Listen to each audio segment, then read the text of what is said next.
DNA में अब हम एक ऐसे मुद्दे की बात करेंगे जो आपसे सीधे जुड़ा है और हमारे दर्शक भी हमसे अपील कर रहे थे कि हम इस मुद्दे का डीएनए टेस्ट करें। यहां पर मैं ये भी बता देना चाहता हूं कि इस विषय को लेकर मेरे पास कई ट्वीट्स आए और इसीलिए हमने तय किया कि आज हम देश में बीएड और बीटीएस करने वालों के बीच छिड़े विवाद और उस पर सुप्रीम कोर्ट के फैसले का संपूर्ण विश्लेषण करेंगे और आपको बताएंगे कि आखिर इस फैसले का किस पर कितना असर पड़ने वाला है। दरअसल सुप्रीम कोर्ट के एक फैसले के बाद अब राजस्थान में लंबे वक्त से चले आ रहा बीटीएस और बीएड का विवाद खत्म हो गया है। सुप्रीम कोर्ट ने एक अहम फैसला देते हुए बीएड वालों को प्राइमरी क्लास के बच्चों को पढ़ाने के लिए अयोग्य ठहरा दिया है। सुप्रीम कोर्ट में इस मामले पर सुनवाई करते हुए साफ तौर से कहा कि प्राइमरी क्लास यानी लेवल 1 तक पढ़ाने के लिए बीटीएस यानी डिप्लोमा करने वाले अभ्यर्थी या कैंडिडेट ही योग्य होंगे। कोर्ट ने यह भी कहा कि राइट टू एजुकेशन का मतलब क्वालिटी एजुकेशन भी होता है। इस तरह से सुप्रीम कोर्ट ने राजस्थान सरकार की पॉलिसी पर ही मुहर लगा दी और उसने केंद्र सरकार की तरफ से वर्ष 2018 में जारी किए गए नोटिफिकेशन को रद्द कर दिया है। यानी अब सुप्रीम कोर्ट के इस फैसले के बाद राजस्थान में अब प्राइमरी टीचर्स की भर्ती के लिए बीएड वाले अप्लाई नहीं कर पाएंगे। सुप्रीम कोर्ट के अनुसार पहली से लेकर 5वीं कक्षा तक के बच्चों को पढ़ाने के लिए ज्ञान के साथ साथ खास तरह की स्किल्स भी अनिवार्य होती हैं। दरअसल इस उम्र के बच्चे कच्ची मिट्टी की तरह होते हैं और टीचर्स उनके कैरेक्टर को आकार दे सकें। इसके लिए जरूरी है कि टीचर्स बच्चों के मन को समझ सके, उन्हें ठीक से डील कर सकें। बीटीएस या बीटीसी यानी बेसिक ट्रेनिंग सर्टिफिकेट का कोर्स करने वाले कैंडिडेट्स को खासकर इसी चीज की ट्रेनिंग दी जाती है, जबकि बीएड की डिग्री के दौरान छात्रों को सेकेंडरी क्लास और बड़ी कक्षाओं के बच्चों को पढ़ाने की ट्रेनिंग दी जाती है। ऐसे में कोर्ट का मानना है कि बीटीएस वाले प्राइमरी के बच्चों को अच्छा पढ़ा सकते हैं और इसीलिए इस पोस्ट पर उनकी ही भर्ती की जानी चाहिए, ना कि बीएड वालों की। लेकिन अब हम आपको बताएंगे कि बीएड और बीटीएस का यह विवाद शुरू कैसे हुआ। दरअसल इस विवाद की शुरुआत वर्ष 2018 में केंद्र सरकार के एक नोटिफिकेशन के बाद हुई। इससे पहले यानी वर्ष 2018 तक राजस्थान समेत देश के दूसरे राज्यों में प्राइमरी टीचर्स के लिए बीटीएस या बीटीसी का डिप्लोमा करने वालों को पात्र माना जाता था और प्राइमरी टीचर्स यानी लेवल 1 के लिए बीएड वाले फॉर्म नहीं भर सकते थे, जबकि लेवल 2 यानी सेकेंडरी लेवल पर अप्लाई करने वालों के लिए बीएड की डिग्री जरूरी थी। लेकिन वर्ष 2018 में केवीएस यानी केंद्रीय विद्यालय के कमिश्नर ने केंद्र सरकार को एक पत्र लिखा। इसमें उन्होंने लिखा कि उन्हें प्राइमरी लेवल पर बच्चों को पढ़ाने के लिए योग्य टीचर्स नहीं मिल रहे। ऐसे में सरकार उन्हें प्राइमरी लेवल पर भी बीएड वालों को भर्ती करने की परमिशन दे दे ताकि वो टीचर्स की कमी पूरी कर सके। इसके कुछ महीने बाद मानव संसाधन मंत्रालय ने एनसीटीई यानी national council for teachers education से कहा कि स्कूलों में टीचर्स की कमी ना हो, इसलिए प्राइमरी लेवल पर बीएड वालों की भर्ती की जानी चाहिए। एचआरडी मिनिस्ट्री के इस लेटर के बाद एनसीटीई ने 28 जून 2018 को एक नोटिफिकेशन जारी कर दिया। इस नोटिफिकेशन में कहा गया कि लेवल 1 की भर्ती के लिए बीएड वाले भी अप्लाई कर सकेंगे, लेकिन उन्हें जॉब मिलने के 6 महीने के अंदर एक खास ब्रिज कोर्स करना होगा। इस कोर्स में उन्हें छोटे बच्चों को पढ़ाने की ट्रेनिंग दी जाएगी। लेकिन वर्ष 2018 में राजस्थान सरकार ने राजस्थान टीचर्स एलिजिबिलिटी टेस्ट के लिए विज्ञापन निकाला तो उसने बीएड कैंडिडेट्स को प्राइमरी टीचर्स की नौकरी देने से मना कर दिया, जबकि एनसीटीई के नोटिफिकेशन के अनुसार बीएड कैंडिडेट्स को मौका मिलना चाहिए था। राजस्थान सरकार के इस फैसले के खिलाफ देवेंद्र शर्मा नाम के एक कैंडिडेट ने राजस्थान हाई कोर्ट में हाजिरी लगाई। जवाब में बीटीएस वाले भी हाई कोर्ट पहुंच गए। हाई कोर्ट ने राजस्थान सरकार के पक्ष में फैसला सुनाया और देवेंद्र शर्मा की याचिका खारिज कर दी। अब तक ये लड़ाई बीएड वर्सेस बीटीएस की हो चुकी थी, लिहाजा बीएड करने वाले कैंडिडेट्स राजस्थान हाईकोर्ट के फैसले के खिलाफ सुप्रीम कोर्ट चले गए। लेकिन मामले की सुनवाई कर रही जस्टिस अनिरुद्ध बोस और जस्टिस सुधांशु धुलिया की बेंच ने राजस्थान हाईकोर्ट के फैसले को बरकरार रखा और एनसीटीई के वर्ष 2018 में जारी किए गए नोटिफिकेशन को रद्द कर दिया। कोर्ट ने कहा कि शिक्षा का अधिकार जरूरी है, लेकिन अगर एजुकेशन में क्वालिटी ही नहीं होगी तो फिर ऐसे राइट टू एजुकेशन का क्या फायदा। इस मामले में सुप्रीम कोर्ट में केस लड़ने वाले दोनों तरफ के वकीलों का क्या कहना है, पहले आपको वो सुनना चाहिए।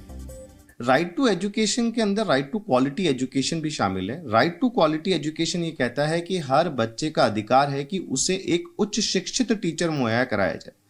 बीएसटीसी जो एक क्वालिफिकेशन है उसको एनसीटी द्वारा बनाया गया था, जिसके तहत जो कक्षा 1 से 5 तक के बच्चे हैं उनको कैसे ट्रेनिंग देनी है, कैसे पढ़ाना, उसके लिए उनको स्पेसिफिकली ट्रेंड किया जाता है। उनका मॉड्यूल इस तरीके का होता है, जैसे हम समझें कि अगर एक बच्चा पहली बार स्कूल गया तो उसको कैसे कबूतर लिखाना सिखाना है, शब्दों का ज्ञान देना है, ये सब बीएसटीसी करती है। बीएड का जो टीचिंग मॉड्यूल जो बनाया गया एनसीटी द्वारा, उसके तहत बीएड क्लास 6 ऑनवर्ड से बच्चों को पढ़ाने के लिए पात्रता रखते हैं for a particular subject, like science है, मैथमेटिक्स है, इंग्लिश है। अब हम बीएड के कैंडिडेट्स को जो है लेवल 1 के लिए एनसीटी ने पात्रता दे दी थी इस शर्त पर कि वो नौकरी से 2 साल के अंदर 6 महीने का एक ब्रिज कोर्स कर लें। अर्थात ये कि जिस दिन वो नौकरी ले रहे हैं उस दिन वो अपात्र हैं, 6 महीने का ब्रिज कोर्स पास नहीं करते हैं तो वो नौकरी से हटा दिए जाएंगे। तो इसको पूरी चीज को अगर समझा जाए तो जब डिप्लोमाधारी बीएसटीसी कैंडिडेट्स उपलब्ध हैं, प्रचुर मात्रा में उपलब्ध हैं, तो क्यों हम बच्चों को जो है एक असिस्ट इल ट्रेंड टीचर के द्वारा पढ़ाएं। सुप्रीम कोर्ट ने इस डिसीजन को अपहोल्ड किया है, तो उसका जो रिजल्ट है वो पूरे देश भर में लागू होगा। जो बीएड टीचर्स एलिजिबल करार दिए गए थे, जिनका कई अपॉइंटमेंट भी हो गया होगा, वो सब अफेक्टेड रहेंगे और काफी गंभीर सिचुएशन क्रिएट हो जाएगी। जो भी एलिजिबल थे बीएड, वो अब फिर से इनएलिजिबल हो जाएंगे। जो लोगों ने अप्लाई भी किया था पहले की एडवर्टीजमेंट में जब वो एलिजिबल थे, वो सब भी अब इनएलिजिबल करार कर दिए जाएंगे। और ऐसा कहना कि बीएड एक हायर क्वालिफिकेशन नहीं है और even after completing a course वो एलिजिबल नहीं हो पाएंगे प्राइमरी स्कूल के बच्चों को पढ़ाने के लिए, ये काफ़ी निराशजनक बात है उनके लिए। तो वो ये सोच रहे हैं कि इस डिसीजन को प्रोसेस कैसे करें, क्या इसमें सरकार कोई और स्टडी कर सकती है, जो खामियां सुप्रीम कोर्ट के आदेश में आई है उसको पूरा करने के लिए। क्या मंशा किसकी थी, उन अभ्यर्थियों का क्या दोस्त, जिन अभ्यर्थियों ने 28 जून 2018 के बाद में सोचा कि 1 to 5 पढ़ाने के लिए बीटीसी करो तो भी ग्रेजुएशन करनी पड़ती है, तो क्यों ना ग्रेजुएशन के बाद बीएड कर लें, जिससे 1 to 5, 6 to 8 और हाई लेवल में पढ़ा सकें। सरकार से हमारी मांग है कि सीनियर एडवोकेट से पैरवी कराएं और जिस रिव्यू पिटीशन में जो भी गुंजाइश है वो उसको एज अटॉर्नी जनरल साहब से सलाह मशवरा कर अपना जो भी है, और या फिर एनसीटी से जो पॉलिसी है उस पर रिव्यू करके एनसीटी 2018 से जो भी कानून लेके आए 2018 से मान्य होना चाहिए। ये पूरा विवाद ही एनसीटीई के नोटिफिकेशन के बाद खड़ा हुआ, इसीलिए इस फैसले पर आपको उसका पक्ष भी जरूर सुनना चाहिए। राष्ट्रीय शिक्षा नीति क्या बोलती है कि शिक्षा की व्यवस्था होनी चाहिए 5+3+3+4, 4 स्टेजेस हैं इसमें। हर स्टेज का अपना एक महत्व है, इसीलिए जो 4 साल का इंटीग्रेटेड टीचर्स एजुकेशन प्रोग्राम जो लॉन्च किया, उसमें फर्स्ट है फाउंडेशनल स्टेज, फिर प्रिपरेटरी स्टेज, फिर मिडिल स्टेज, फिर सेकेंडरी स्टेज। तो जब मैं ज्वाइन करता हूँ एज ए स्टूडेंट किसी आईटेप के प्रोग्राम को, तो मैं एक स्टेज ज्वाइन कर सकता हूँ, और लेकिन अगर मुझे एक स्टेज और करनी है तो 1 साल और मेहनत करूंगा तो दूसरी स्टेज के लिए मैं काबिल बनूंगा। लेकिन अगर आपको इसके लिए स्कूल एजुकेशन जो है नीचे की अर्ली चाइल्डहुड एजुकेशन, उसके लिए अलग विधा चाहिए, प्रिपरेटरी के लिए अलग विधा चाहिए, उसकी अलग ट्रेनिंग है, उसका अलग एक्सपेक्टेशंस हैं, इसी तरह से सेकेंडरी और मिडिल का है। तो ये शायद उसी संदर्भ में कुछ ना कुछ होगा, लेकिन अभी देखते हैं कि इसको किस तरह से ले जाएंगे। लेकिन हाँ, स्पेशल विधा तो चाहिए। काउंसिल की तरफ से सर 2018 में एक नोटिफिकेशन निकला था कि एक स्पेशल कोर्स करना होगा, लेकिन उस स्पेशल कोर्स को भी शायद दरकिनार करते हुए अब बीएसटीसी ही जरूरी है वो छोटे बच्चों, मतलब 1st to 5th क्लास के बच्चों को पढ़ाने के लिए। नहीं होगा, वो जरूरी होगा, लेकिन अभी क्या है, देश धीरे धीरे हम बढ़ा रहे हैं कि इंटीग्रेटेड टीचर्स एजुकेशन प्रोग्राम, जिसमें ऑलरेडी डिफाइंड 4 स्टेजेस हैं। ये 5 साल के बच्चों तक के लिए एक स्टेज, अगले 3 साल 5वीं से 8वीं एक, 3री से 5वीं एक, 5वीं से 8वीं एक और 8वीं से 12वीं एक। लेकिन एक आदमी 2 स्टेजेस पढ़ सकता है 1 साल एक्स्ट्रा लगा के, तो उससे ये है कि 2 स्टेजेस ही बनेगा ना। एक आदमी बीएड करके 4 स्टेजेस पढ़ाने में महारत हासिल कर ले, ऐसा तो आवश्यक नहीं है। ये इस पूरे केस की टाइमलाइन थी, यानी विवाद कैसे और क्यों शुरू हुआ। लेकिन अब अब हम आपको आसान भाषा में समझाएंगे कि इस फैसले का बीएड और बीटीएस या बीटीसी वालों पर क्या असर पड़ेगा। इसके लिए आपको यह समझना होगा कि सरकारी टीचर्स की भर्ती कैसे होती है। सरकारी टीचर्स की भर्ती के लिए राज्य सरकारें अपने स्तर पर टेट यानी टीचर्स एलिजिबिलिटी टेस्ट आयोजित करती है। जो कैंडिडेट इस टेस्ट को पास करता है वही टीचर्स की भर्ती के लिए योग्य होता है। लेकिन टेट की परीक्षा हर कोई नहीं दे सकता। इस एग्जाम में वही बैठ सकता है जिसने या तो बीएड की डिग्री ले रखी हो या फिर उसके पास बीटीएस या बीटीसी का डिप्लोमा हो। 2018 से पहले नियम यह था कि कक्षा 1 से 5 तक यानी प्राइमरी स्कूल में जो टीचर्स भर्ती होते थे उनमें सिर्फ बीटीएस या बीटीसी वालों का ही सिलेक्शन होता था, जबकि 5वीं से 8वीं तक के बच्चों को पढ़ाने के लिए यानी सेकेंडरी स्कूल में सिर्फ बीएड वालों की भर्तियां होती थी। यानी प्राइमरी स्तर के लिए बीएड वाले अप्लाई नहीं कर सकते थे और सेकेंडरी स्तर के लिए बीटीएस वाले अप्लाई नहीं कर सकते थे। लेकिन वर्ष 2018 में एनसीटीई के नोटिफिकेशन के बाद बीएड वालों ने भी प्राइमरी टीचर्स की नौकरी के लिए अप्लाई करना शुरू कर दिया। इससे बीएड वालों के लिए तो नौकरी के मौके बढ़ गए, लेकिन जिन लोगों ने खास तौर पर प्राइमरी के बच्चों को पढ़ाने की ही ट्रेनिंग ली उनका कंपटीशन बढ़ गया और इसी वजह से दोनों आमने सामने आ गए और कानूनी लड़ाई शुरू हो गई।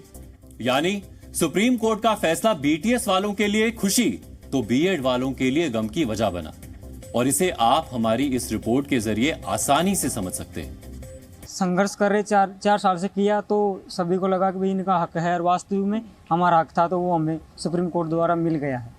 इसमें बीएसटीसी वालों ने धरातल से लेकर आंदोलन भी किए, सुप्रीम कोर्ट तक गए, लेकिन हमने हार नहीं मानी क्योंकि अपना हक के लिए तो हम लड़ेंगे और जीतेंगे। यही हुआ। जब रीट की एग्जाम हुई है उसमें लेवल प्रथम में बीएड वालों से फॉर्म भरवाए गए थे, तो उनको पहले ही मना कर देना चाहिए था ताकि वो अपनी तैयारी नहीं करते, ताकि वो कोचिंगों में अपनी मोटी फीस नहीं भरते। उन्होंने तैयारी की, वो अच्छे अंक लेकर आए, वो एग्जाम में बैठा लिए और एग्जाम में बैठाने के बाद, एग्जाम दिलवाने के बाद आप उनको बाहर कर रहे हो, तो ये तो सर उनके साथ एकदम गलत ही हुआ है ना। बीएड में एक्चुअली वो सारा चीज़ पढ़ाया जाता है जो बीटीसी वालों को या फिर डीएलएड वालों को करवाया जाता है। जैसे कि ह्यूमन डेवलपमेंट भी पढ़ाया जाता है जो कि बच्चों के लिए होता है। बेसिकली स्टेजेस पढ़ाए जाते हैं, साइकोलॉजी पढ़ाया जाता है हम लोग को, तो साइकोलॉजी पढ़ाया जाता है, तो हर चीज़ पढ़ाया जाता है जिसमें हम लोग को स्टेजेस बताया जाता है, ह्यूमन डेवलपमेंट का सब कुछ बताया जाता है। तो ऐसा नहीं है कि बीएड वाले प्राइमरी बच्चों से डील नहीं कर सकते, भी प्राइमरी बच्चों से आराम से डील कर सकते हैं, ऐसा कुछ है नहीं। मैं ये बोलूँगा कि सबसे पहले जैसे आपने पूछा कि हम लोग उसके लिए क्या करेंगे, ऑब्वियसली सेटबैक है क्योंकि जो जॉब्स हैं वो ऑलरेडी हमारे इंडिया में थोड़ी सी इस वक्त गड़बड़ है और फिर उसके बाद भी हमारे को थोड़ा लिमिट हो जाएगा। पहले हम एक वाइड वैरायटी थी, अब हमारे पास लिमिटेड है। बट फॉर एग्जाम्पल जैसे जो मास्टर्स कंप्लीट करते हैं वो नेट के लिए भी बैठ सकते हैं, पेयर हो सकते हैं फॉर हायर एजुकेशन। बट अगर दूसरी तरफ मैं देखूं इसकी बीएड वाले डिसीजन की बात देखूं तो आई थिंक इसके ऊपर रिव्यू होना चाहिए। अगर इफ कोई इशू उठा है तो बीएड के कोर्सेज में भी थोड़े बहुत चेंजेस ला सकते हैं। अगर आप चाहते हो कि प्राइमरी बच्चे नहीं पढ़ा पा रहे बीएड स्टूडेंट, तो बीएड के कुछ करिकुलम में हम ऐसे चेंजेस ला सकते हैं जिससे बीएड जो अभी भी कर रहे हैं बच्चे उनका कोई लॉस ना हो। ऐसी एजुकेशन हमें 6 मंथ्स का कोई स्पेशल ट्रेनिंग कोर्स करवाया जा सकता है जिससे हम प्राइमरी स्टूडेंट्स को और अच्छे से टैकल कर पाए। जैसे हम बीएड कर रहे हैं तो हम सक्षम हैं छोटी क्लास के बच्चों को भी पढ़ाने के लिए। हमारी यूनिवर्सिटी हमको हर सेमेस्टर में स्कूल में भेजती है, हम छोटे बच्चों से ही इंटरेक्ट करते हैं, तो हम पूरी तरीके से सक्षम हैं। तो हमारी सुप्रीम कोर्ट से भी गवर्नमेंट से भी यही वो रहेगी अपील कि बीएड के जो बीएड को ये ना बोला जाए कि तुम एलिजिबल नहीं हो। एक्चुअली हम इस कोर्स में भी काफ़ी सब्जेक्ट्स पढ़ते हैं चाइल्ड साइकोलॉजी से, जैसे ह्यूमन डेवलपमेंट पढ़ी थी, वहाँ पर हमें बर्थ से लास्ट तक के जो भी मेंटल स्टेज है, कॉग्निटिव डेवलपमेंट है, उसके बारे में बताया जाता है। और सर उसके बाद भी हमने कुछ सेमेस्टर में, जैसे मेरा फाइनल ईयर है तो कुछ सेमेस्टर में हमें प्रोजेक्ट्स भी दिए गए थे जिसमें हम एक्टिविटीज़ करवाते थे बच्चों को। तो वो स्पेसिफिकली प्राइमरी लेवल से ही हम स्टार्ट करते थे कॉन्क्रीट टू,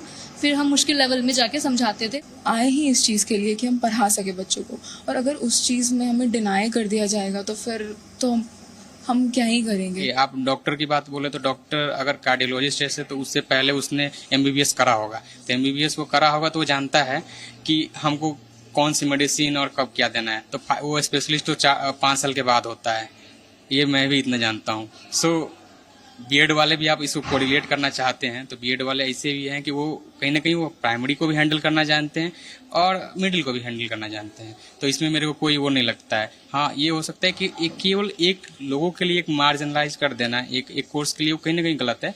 बीएड वालों के लिए भी कहीं ना कहीं एक रास्ता खोज के रखना चाहिए। हमारी ये रिपोर्ट देखकर आप समझ चुके होंगे कि सुप्रीम कोर्ट के इस फैसले से कोई खुश है तो कोई निराश, लेकिन सुप्रीम कोर्ट के इस फैसले से राजस्थान सरकार संतुष्ट नजर आई। राजस्थान के शिक्षा मंत्री बीडी कल्ला ने क्या कहा, आपको ये भी सुनना चाहिए।